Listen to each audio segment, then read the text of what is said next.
The United States has shot down an Iranian drone. This military clash occurred while the United States and Iran are seeking diplomatic solutions to avoid conflict. Today, let's take a closer look at this issue. I'm holding a fan meeting on February 14th featuring a quiz show with a 1 million won prize. Most questions are from the book, so review it. See the pinned comment for the application link and apply. Thank you. United States Central Command said on February 3rd they shot down an Iranian drone that approached the United States Abraham Lincoln, a Nimitz-class carrier in the Arabian Sea. The United States ship Abraham Lincoln was about 800 kilometers off Iran's southern coast when an Iranian Shahed 136 suicide drone repeatedly approached the ship. Timo Shokins, Central Command spokesperson, said the drone aggressively approached with unclear intent and kept flying toward the vessel despite United States military efforts in international waters to de-escalate. The United States Navy saw the Shahed 136 drone as a threat and quickly sent an F-35C fighter to shoot it down. No United States forces were harmed or damaged. This drone shoot-down incident shouldn't be seen as just the United States military taking down a single drone. It should be considered an event that has crossed a new threshold in the ongoing conflict in the Middle East. The key point is the shoot-down happened in the Arabian Sea, targeting the Abraham Lincoln Nimitz-class carrier strike group. An aircraft carrier represents the United States and is a vital asset. When an unidentified aircraft nears the carrier strike group, the United States military must respond at once, as not doing so could be even riskier. More importantly, Iran knows how strong the defenses around a United States carrier strike group are, including destroyers, cruisers, submarines, and patrol aircraft. The Shahed 136 drone approaching this fortress-like group was likely a deliberate provocation, not an accident. Iran may have been testing the United States response or studying air defense reactions. At the same time, there may also be a calculation to send a message before negotiations that they can cause a conflict at any time in order to increase their bargaining power. Repeated incidents raise the risk of minor clashes becoming major conflicts. Diplomacy continues, but military actions have started. Is this incident significant? That's because this didn't happen during an ordinary time. Right now, with the United States debating whether or not to attack Iran, this is an incident where the United States shot down a drone in response to Iran's provocation. As you can see, tensions in the Middle East are rising quite rapidly.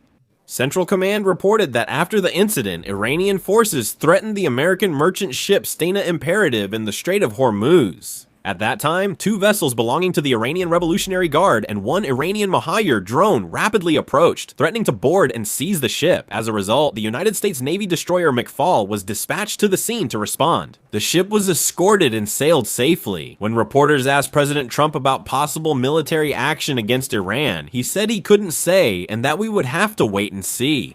He also said that, just like we did with Venezuela, we are sending a large number of troops there and they will arrive soon, adding that he hopes negotiations will take place. Separately from these military clashes, White House spokesperson Caroline Leavitt announced that United States presidential envoy Stephen Witkoff and Iranian Foreign Minister Abbas Araghchi will meet and hold talks regarding this incident. Negotiations are set for February 6 and, if successful, will mark the first official United States-Iran contact since nuclear talks broke down and the June 2025 Iran-Israel war. But it seems uncertain whether these negotiations will actually happen. Previously, they were supposed to take place in Turkey, but Iran requested that the United States change the location and format of the talks. Is that correct? And what's interesting now is that these negotiations are not proceeding in the form of direct talks. Typically, when a major issue occurs in the Middle East, Gulf countries like Saudi Arabia or Qatar, and key Arab nations such as Egypt or Jordan, step in as observers to influence the outcome.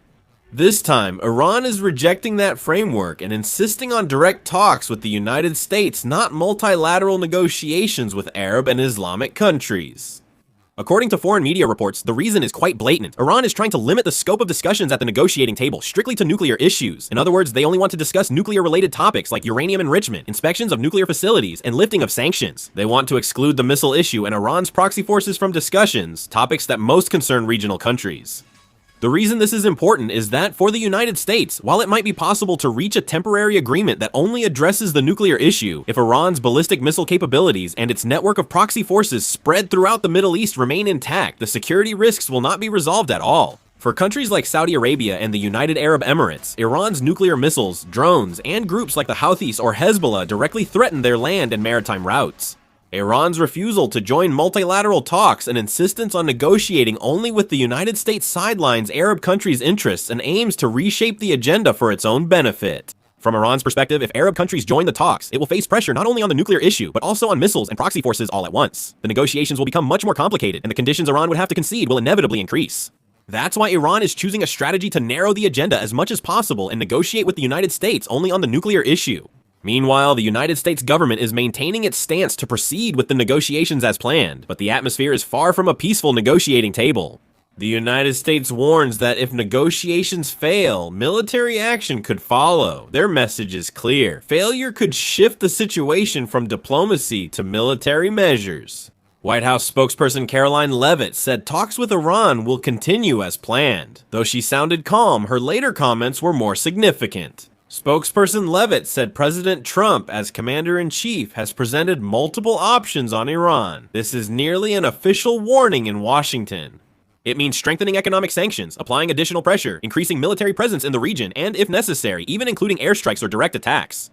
When the United States says all options are on the table, it signals that internal military scenario reviews are already happening. And on the same day, President Trump also used even stronger language at a press conference. Trump said that if negotiations with Iran break down, very bad things will happen. This is too direct to be considered diplomatic rhetoric, and at the same time, it's a message that deliberately stirs up fear. It's also characteristic of Trump's unique style. At the negotiating table, they seem open to talks, but if the other side delays, it's to stress that military pressure could happen any time. The United States' message to Iran is clear. If Iran fails to make real progress on the nuclear issue, talks may not remain diplomatic. Iran knows this. Iran wants to focus negotiations on the nuclear issue to maximize its gains, while the United States uses the nuclear issue to push for a broader security realignment in the Middle East. Shouldn't we see these negotiations not as a nuclear agreement, but as a full-scale power struggle over the balance of power in the Middle East? Also, Iran's supreme leader, Khamenei, is responding in kind. Khamenei warned that if the United States attacks Iran or uses Israel for military action, the consequences will go beyond a minor conflict. Iran's supreme leader, Khamenei, claimed that the entire Middle East could be drawn into war and that the responsibility would rest entirely with the United States. The Iranian leadership made it clear that they are prepared to respond not alone, but together with regional resistance forces. Meanwhile, Israel strongly distrusts the current negotiation atmosphere and is reacting immediately. Israeli Prime Minister Benjamin Netanyahu met with Steve Witkoff, United States President Donald Trump's Middle East envoy, and said Iran repeatedly violates agreements with the international community. Netanyahu noted that Iran used past nuclear talks to boost its nuclear program, received sanctions relief or economic benefits, and kept up its provocations. Iran seems to negotiate publicly, but secretly increases regional instability by developing missiles, expanding drone capabilities, and backing proxies like Hezbollah and the Houthis. From Israel's perspective, the fact that the United States is entering negotiations with Iran in this situation is a risky choice, and there are concerns that the negotiations could give Iran the time it needs to develop nuclear weapons. Netanyahu again stressed that only strong pressure and military deterrence, not diplomacy, can stop Iran. Given the situation, that seems accurate. There are predictions both inside and outside the Middle East that the negotiations between the United States and Iran could break down, and that as a result, a United States attack on Iran could become a reality. Al Jazeera analyzed that if the United States attempts regime change through military means, a power vacuum could occur in Iran, leading to the possibility of a large-scale civil war. If the civil war becomes prolonged, its impact could spread not only to Iran, but to all neighboring countries in the Middle East. There is also the possibility of accidental clashes. Vanguard, a British maritime risk management firm, warned that fluctuating military activity among clients and regional tensions could lead to miscalculation. The situation in the Middle East keeps escalating. A major war could erupt if things worsen. I hope it resolves peacefully without conflict. What do you think the conflict between Iran and the United States will lead to? Share your thoughts in the comments. Thanks for watching.